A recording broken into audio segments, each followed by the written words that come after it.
아멘. 오늘 본문이 제2 이사야의 마지막 본문입니다. 이사야서는 3등분 할 수 있는데요. 1장에서 39장까지 제1 이사야 선지자가 살던 시대를, 히스기야 왕의 시대를 역사적 배경으로 합니다. 아수르라는 강대국이 일어나서 북이스라엘 10지파를 정복하고 남유다 2지파가 남았던 그 상황에서 주어졌던 하나님의 말씀들입니다. 40장부터는 55장까지 이미 남유다 예루살렘이 멸망한 것을 전제로 합니다. 바벨론의 포로지로 있었고 70년의 포로지의 생활이 마칠 즈음에 이제 이스라엘은 다시 돌아올 것이라고 말합니다.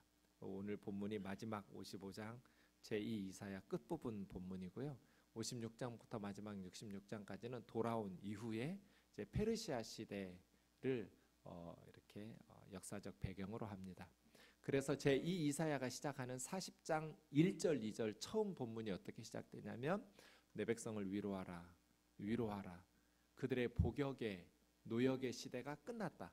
이미 나라 망해서 감옥에서 만기 출소를 대기하고 있는 죄수처럼 바벨론 포로지에서 하나님의 죄값을 배나 받아서 이미 다 노역의 상황이 끝났고 이스라엘이 회복될 것을, 돌아올 것을, 이렇게 제2 이사야가 시작하는 본문이 저거거든요.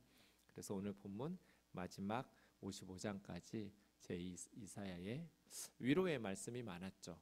그런데 그 이스라엘 백성들의 용서, 이스라엘 백성들을 향한 희망의 역사는 사실은 4번에 반복되는 여호와의 종의 사역, 예수 그리스도의 사역 때문에 가능하게 된 것이죠. 제2 이사야가 끝날 때 52장 13절에서 53장까지는 4번째 여호와의 종의 노래. 이제 4번째 종의 노래에서 여호와의 종은 죽임을 당하죠.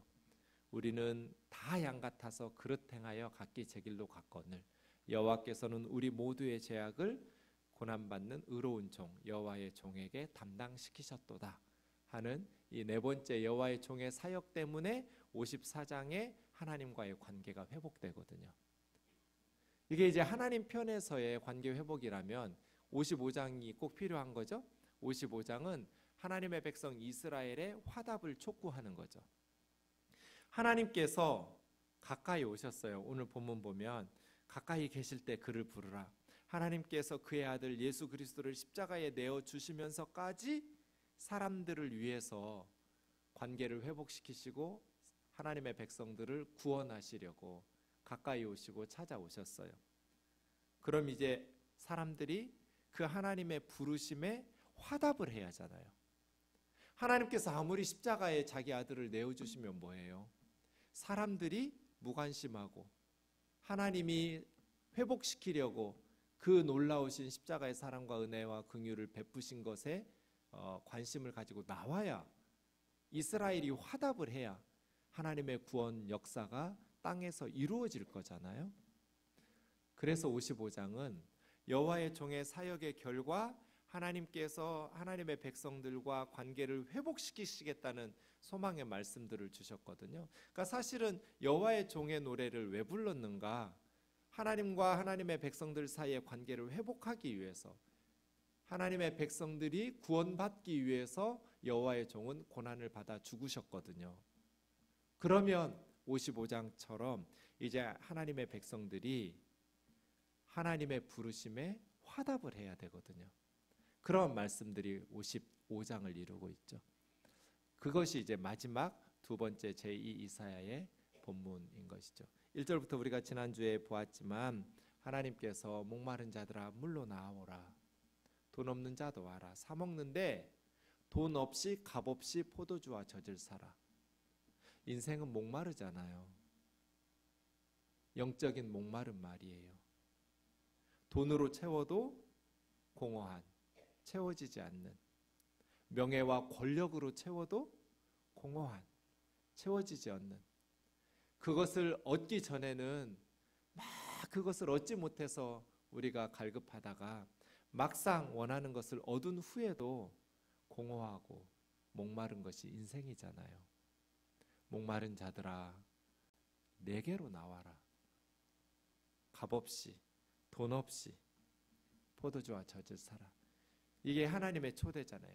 하나님께서 이 55장의 초대를 하실 수 있도록 하나님께서 사람들에게 초대하시려고 53장의 여호와의 종의 노래를 부르신 거거든요. 그의 아들을 털 깎는 자 앞에 잠잠한 도살장으로 끌려가는 어린 양처럼 입을 열지 않고 잠잠하게 묵묵히 예수님께서 백성들의 죄를 짊어지고 십자가의 형벌을 감당하신 거잖아요.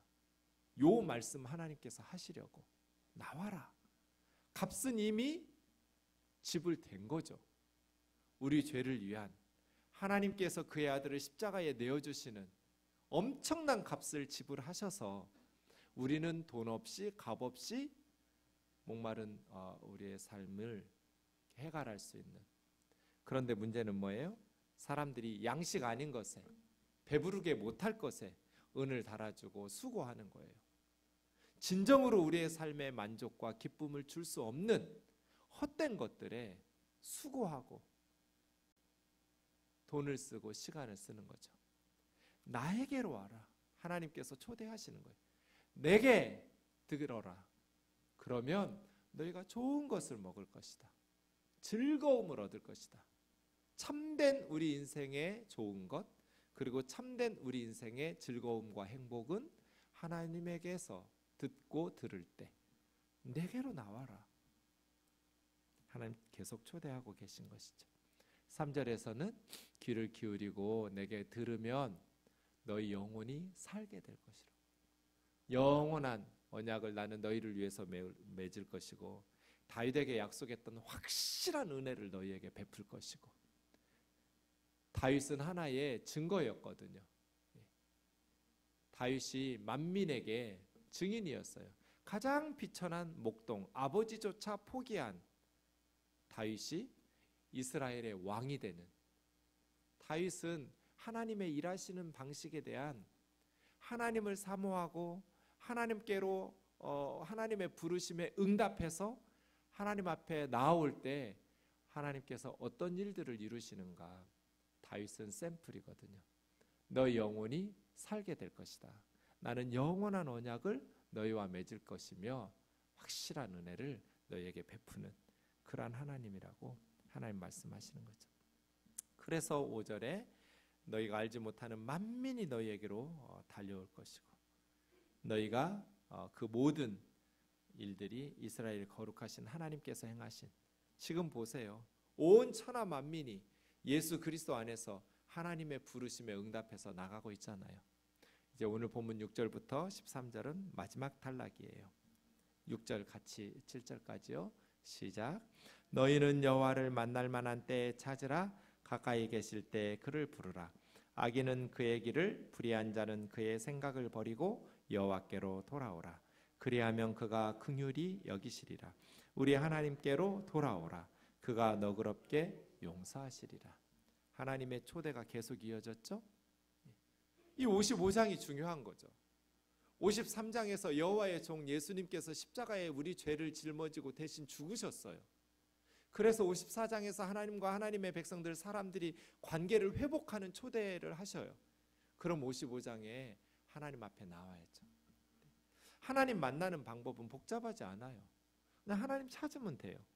우리가 하나님을 찾으면 하나님은 만나주시고 우리가 하나님을 부르면 하나님께서는 우리를 들어주시죠. 우리의 부르심에 응답하세요. 만날 만한 때에 하나님을 찾아라. 가까이 계실 때 하나님을 불러라. 하나님께 돌아오라는 거예요. 하나님 만나기 위해서 산속에 들어가서 막 몇십 년씩 돛 닦을 필요가 없어요. 하나님 우리 곁에 계세요. 아니 우리 안에 계세요. 그러니 하나님을 만날 만한 때, 하나님께서 만날 만한 때 지금이에요. 왜요? 예수 그리스도를 십자가에 내어주셨거든요. 하나님께서 그의 아들을 십자가에 내어주시고 우리를 용서하실 모든 과정을 다 예비하셨어요. 찾으라. 가까이 계실 때 하나님을 부르라. 어떻게 하나님을 찾을까요? 어떻게 하나님을 부를까요? 7절이 구체적인 답이죠. 버리고 돌아오는 거예요. 그런데 길과 생각이에요. 길은 뭐겠어요? 악인은 그의 길을, 불의한 자는 그의 생각을 버리고, 생각은 보이지 않는 가치관 생각이라면 길은 보이는 삶의 방식이겠죠. 악한 삶의 방식을 버리고, 외형적으로 삶의 방식만 버리는 것이 아니라 속에 불의한 생각도 버리고, 그러니까 안팎으로 버려야 돼요. 이게 회개죠. 어떻게 하나님을 찾는가, 어떻게 하나님을 부르는가 하면 악한 길, 악한 삶의 방식과 악한 불의한 생각, 생각이 바뀌어야 길이 바뀌죠. 악한 생각, 불의한 생각이 바뀌어야 악한 길, 악한 삶의 방식을 바꿀 수 있어요. 그러니까 어떻게 하나님을 찾느냐? 악한 생각과 불의한 길을 버리고 찾는 거예요. 그런데 버리기만 하는 건 반쪽이에요. 죄를 회개하는 건 반쪽이에요. 예수님께서 귀신 들린 사람에게서 귀신을 쫓아내 주었어요. 이건 반이에요. 반의 회복이에요. 절반만의 회복. 그 다음에 귀신이 쫓겨나가지고 여기저기 다니다가 보니까 어디 갈 데도 없고, 나 나왔던 그 사람한테 한번 다시 가볼까 했더니 그 사람이 집이 깨끗하게 청소되어 있는데 주인이 없는 집 같은 거예요.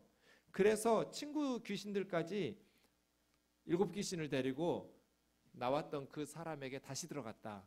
예수님 말씀이죠. 그러니까 언제나 회복은 두 가지 방식으로요. 하나는 악한 길과 불의한 생각을 버리고, 이건 반쪽이에요. 나머지 하나는 하나님으로 채우는 거죠. 죄악의 길들을 버리는 그 과정, 그리고 하나님의 은혜로 채우는 이 두 가지를 회복이라고 하죠. 언제나 회복은 이렇게 두 가지 방식으로 진행돼요. 숨 쉬는 것 같아요. 악한 생각, 불의한 길을 내뿜고 하나님의 말씀, 하나님의 은혜로 들이마시고, 내쉬고 들이마시듯이 회복은 악한 길과 불의한 생각을 내보내고 버리고 하나님께로 돌아오는 거예요. 하나님께로 돌아오면 하나님이 긍휼히 여기시리라. 이 긍휼이라는 레헴이라는 말은요, 어머니의 모태예요. 우리는 하나님 하면 굉장히 아버지 같은 힘 있는, 그러나 아버지들은 좀 무정한 측면이 있죠. 어머니와 비교할 때 좀 다정다감한 부분이 모자란 것 같이. 그래서 하나님 아버지 하면 굉장히 하나님은 힘있고 우리를 든든하게 보호해 주시는 그런 아버지의 이미저리는 있지만, 어머니처럼 우리의 형편을 살피면서 불쌍히 여기고, 이런 부분들은 좀 느끼기가 쉽지 않은데, 사실은 성경에 보면 하나님을 어머니로 표현하는 구절들도 많아요. 모성애적 사랑을 말하는, 저 긍휼이라는 단어가 그래요. 어머니의 모태예요. 레헴. 그러니까 하나님께서 우리를 불쌍히 여겨주시는데 모성애적, 어머니가 돌아오는 아들 딸들을 안아주는 것처럼, 자기 품에 안아주시는 어머니처럼이거든요. 포근하게 감싸주실 것이다. 우리 하나님께로 돌아오라. 그가 너그럽게 용서하실 것이다. 용서하시는데 마지 못해서 용서하시는 것이 아니라, 너그럽게, 라바라는 말은요, 아주 많다, 크다, 그런 뜻이에요. 하나님의 용서는 인색하게 겨우 하기 싫지만 내가 억지로, 이런 용서가 아니에요. 돌아오는 그 탕자를 아버지가 어떻게 용서해요? 마지못해서 용서하지 않죠. 그거 인간 아니거든요. 그 아들 어떻게, 아버지가 멀쩡히 살아있는데 죽었다 치고 어차피 아버지 돌아가실 거니까 나에게 돌아올 유산을 미리 땡겨달라고 그래요? 세상에 그런 악한 아들이 어디 있어요? 그렇게 가슴에 대못을 박았던 아들임에도 불구하고 아버지 품으로 돌아오니까 이 아버지는 너그럽게 용서지 마지못해 용서가 아니었거든요. 예수님이 말씀하신 그 비유의 아버지는 하나님이죠. 인간의 아버지는 별로 없어요. 그런 아버지가. 세상의 아버지 중에는 쉽지 않아요. 마지못해 용서는 해줄지 몰라도 그렇게 잔치를 베풀고 손에 가락지를 끼워주고 죽었다가 살아난 내 아들 다시 돌아왔다고 기뻐가지고, 하나님의 용서는 라바 살라흐, 너그러워요. 큰 용서예요.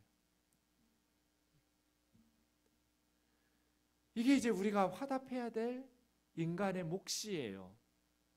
지금도 하나님께서는 그의 아들 예수 그리스도의 십자가의 복음을 전하시면서 세상의 모든 사람들에게, 또 주님의 곁을 멀리 떠났던 그리스도인들에게 돌아와라. 무조건 그냥 돌아와서 똑같이 죄짓고가 아니죠. 악한 생각 버리고 불의한 길을 버리고 나에게로 돌아와라. 회개하고 돌아와라. 바벨론에서 살던 그 악한 모습들을 버리고, 그 우상 숭배하던, 비록 세상적으로는 이미 자리 잡았을지 모르겠지만 그 모든 우상 숭배에 부패하고 타락한 영적인 상황을 버리고 내게로 돌아와라. 그러면 내가 불쌍히 여겨주고 너그럽게 용서해 줄 거라고 하는 말씀하시는 거죠. 이 돌아옴의 선택 말이에요. 그래서 저는 룻기의 나오미의 선택, 이 돌아옴의 선택이 귀한 것 같아요. 나오미 남편 이름이 엘리멜렉이에요. 엘리 라바 사막다니 하서 아시죠? 엘리는 나의 하나님이에요. 멜렉은 왕이에요. 나오미에게 있어서 자기 남편은 하나님과 같고 왕과 같았어요. 남편 믿고 모압까지 갔죠. 누구 믿고 갔겠어요? 든든한 두 아들이 있었어요. 말론과 기련. 그렇게 네 식구가 흉년에 못 버텨서 베들레헴에서 모압으로 떠났어요. 그런데 인생이 너무 기구해졌어요. 남편 하나님처럼 여기고 왕처럼 여겼던 엘리멜렉이 모압에서 죽었어요. 사실인지 아닌지 모르겠지만 죄책감이 있었을 거예요. 우리가 하나님의 역사, 하나님의 나라, 가나안 땅을 포기하고 이 우상 숭배하는 모압으로 이민 왔기 때문이야. 그런 생각 안 들었겠어요?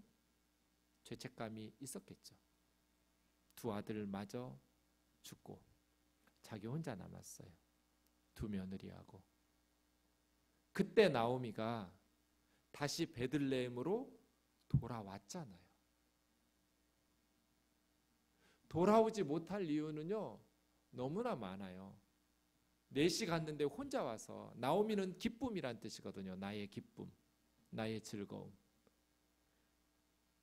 근데 이름값 못하는 거죠.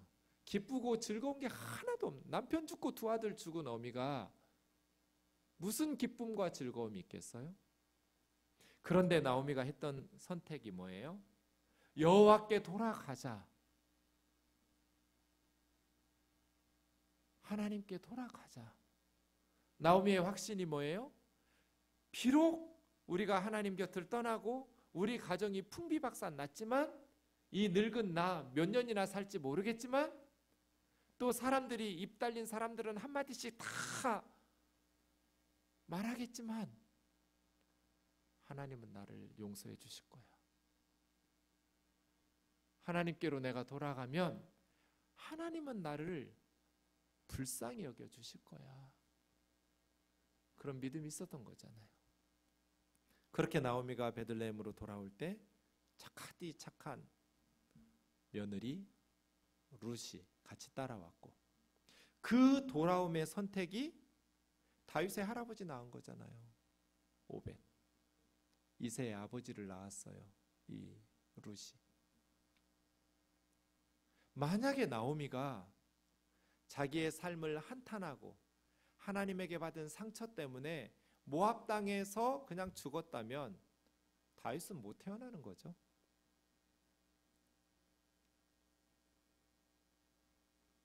하나님께 돌아오면 하나님께서 너그럽게 용서하시고 긍휼을 베푸신다는 거예요. 그런데 중요한 말이 8절에 있어요. 왜 하나님께서 그렇게 용서하시는가? 우리가 회개했기 때문인가? 돌아왔기 때문인가? 아니에요. 이는 왜냐하면 내 생각이 너희 생각과 다르고 내 길이 너희 길과 다르기 때문이에요.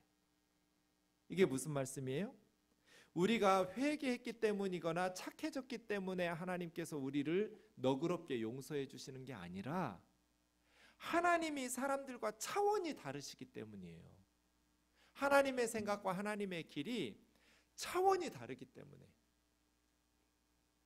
그러니까 우리는 인간적인 생각으로 하나님도 그러할 거라고 생각하니까 못 돌아오는 거예요. 인간적인 생각, 인간적인 길을 가지고 사람의 방식과 하나님의 일하시는 방식은 다르거든요. 하나님의 생각과 인간의 생각은 다르거든요. 그런데 자꾸 우리가 우리 생각을 하나님도 그렇게 생각하실 거라고 생각하면서 못 돌아오는 거예요.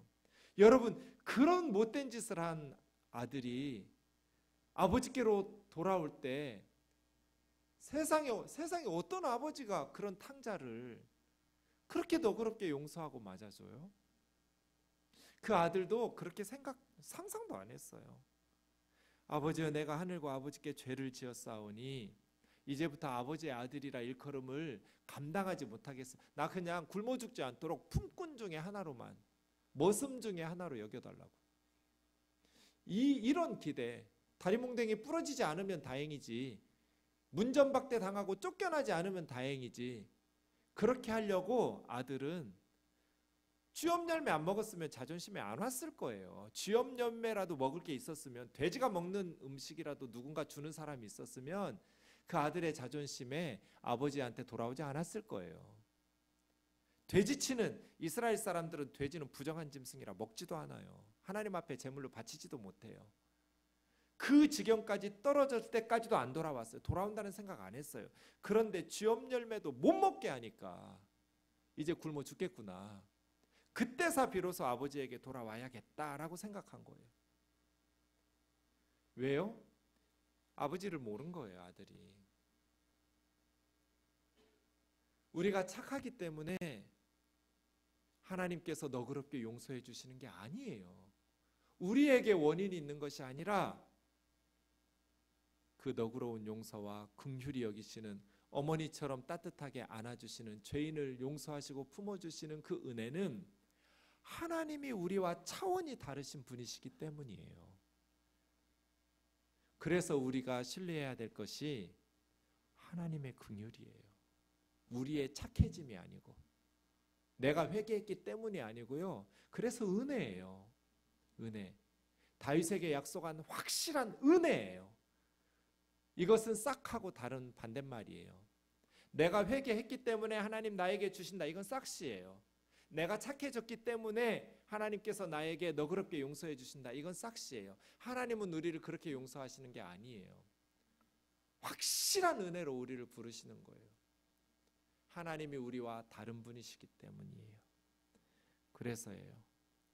여러분, 제가 진짜 놀랬던 구절이 창세기 8장 21절인데요. 이게 노아 홍수 다음 본문이거든요. 노아가 방주에서 나와서 홍수 심판 받아서 다 죽었어요. 홍수 심판 끝났는데 노아가 하나님 앞에 정결한 짐승으로 제사를 드리니까 하나님께서 그 노아의 제사를 받으시면서 하신 말씀이 창세기 8장 21절인데요. 내가 다시는 사람으로 말미암아 땅을 저주하지 아니하리니 이는 사람의 마음에 계획하는 바가 어려서부터 악함이라. 인간들은요, 홍수 심판을 겪었는데도 악한 게 변화되지 않았어요. 어려서부터 악했어요. 뭐가 달라졌어요? 노아 홍수 이전하고 이후하고 달라진 게 하나도 없어요. 세상이 그렇게 악해져서 홍수 심판을 받은 거잖아요. 그렇게 악한 세상 때문에 노아 홍수가 일어났는데 홍수 끝났어요. 방주에서 나온 식구들은 경건한 노아의 가족 8명이에요. 그럼에도 불구하고 하나님께서 방주에서 나온 노아의 가족에게 하나님께서 사람 몸 때문에 땅을 저주하고 심판하지 않겠다고 말씀하시면서, 물론 22절에 보면 땅이 있을 동안에 영원히 이 세상이 유지될 것은 아니에요. 있을 동안에 이 말은 언젠가 없어진다는 뜻이에요. 그동안에는 심고 거두고 춥고 덥고 여름 겨울 낮 밤이 쉬지 않고. 이게 무슨 말이에요? 하나님께서 사람들을 용서하시고 이 세상을 심판하지 않는다.